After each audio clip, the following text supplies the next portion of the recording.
वैश्विक महामारी कोरोना ने देश की अर्थव्यवस्था पर बेहद बुरा असर डाला है।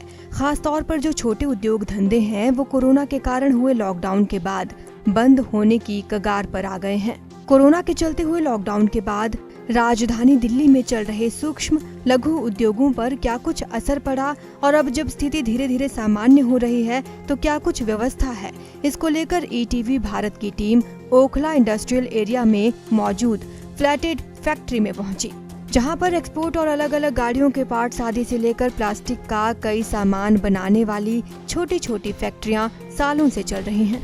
प्लास्टिक के स्विच बोर्ड बनाने वाली फैक्ट्री के मालिक राजेंद्र कुमार ने बताया कि पिछले करीब 20 सालों से वही फैक्ट्री चला रहे हैं, लेकिन इस साल जैसी स्थिति पिछले किसी भी साल में देखने को नहीं मिली। देखिए, हमें लेबर की तो प्रॉब्लम इस टाइम चल रही है, लेबर तो काफ़ी कम है और प्लस रॉ मटेरियल के प्राइस राइज हो गए, उसकी वजह से हमें प्रॉब्लम आ रही है।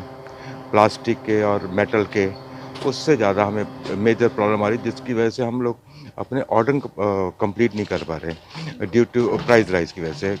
उन्होंने बताया कि इस एरिया में करीब 295 फैक्ट्रियां चलती थी, लेकिन लॉकडाउन के बाद से केवल 200 फैक्ट्रियां ही चल रही हैं। 100 के करीब फैक्ट्रियां बंद हो चुकी हैं। बिजनेस पूरे तरीके से ठप है। टाइम पे तो हम लोग सारे यूनिट बंद थे, अप्रॉक्सीमेटली 2.5 ईयर के आसपास तो बंद ही थे सारे यूनिट। और मई एंड के बाद थोड़ा सा स्टार्ट हुआ आना, तब से हुआ।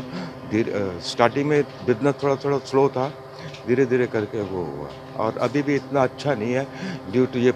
लोहे और प्लास्टिक के अलग अलग पार्ट्स बनाने वाली फैक्ट्री के मालिक नरेंद्र सिंह ने कहा कि लॉकडाउन के बाद से कच्चे माल के दाम में कई गुना तक इजाफा हो गया है। करीबन 15 साल से काम कर रहे हैं, 15-20 साल से। और इस समय हमारे जो कोरोना के बाद रॉ मटेरियल के रेट बहुत बढ़ गए हैं, लेबर कम है, काम आने जाने में थोड़ी सी वैसे तो दिक्कत नहीं है, पर वैसे बहुत प्रॉब्लम हो रही है। उन्होंने कहा सबसे ज्यादा प्लास्टिक और मेटल के दाम बढ़े हैं। इसके अलावा लॉकडाउन के बाद से फैक्ट्री में काम करने वाली लेबर भी नहीं है। यहाँ करीब 1000 मजदूर काम करते थे, लेकिन अब 500 से 600 वर्कर ही बचे हुए हैं। मेटल 140 के पर केजी था, वो तकरीबन 340 हो गया, 290 हो गया, 380 तक हो गए। ऐसे रॉ मटेरियल के बहुत ज़्यादा प्राइस बढ़ गए हैं। लॉकडाउन में क्या स्थिति रही थी? बंद थी पूरी तरीके से फैक्ट्री? लॉकडाउन में तो बंद थी। वर्कर्स को क्या सैलरी देनी पड़ी? क्या? हाँ, देनी पड़ी। अब वो तो हमारे सारे ही है ना। जी। अगर हम नहीं देंगे तो, अगर हमारे पास काम करते तो हम बिल्कुल देंगे।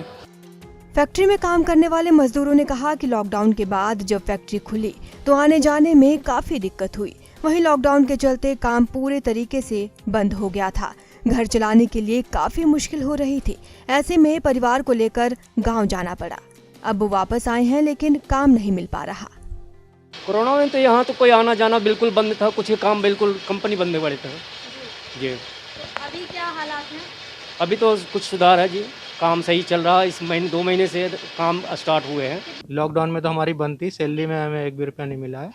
जब लॉकडाउन में 2 महीने बंद थी, उसका पैसा नहीं मिला है जब से हम काम कर रहे हैं। फिलहाल सरकार ने लॉकडाउन से हिट हुए एमएसएमई के सहयोग के लिए कई कदम उठाए हैं। अब आने वाला समय बताएगा कि ये कदम कितने कारगर साबित होते हैं। दिल्ली से ईटीवी भारत के लिए पूनम पनौरिया की रिपोर्ट।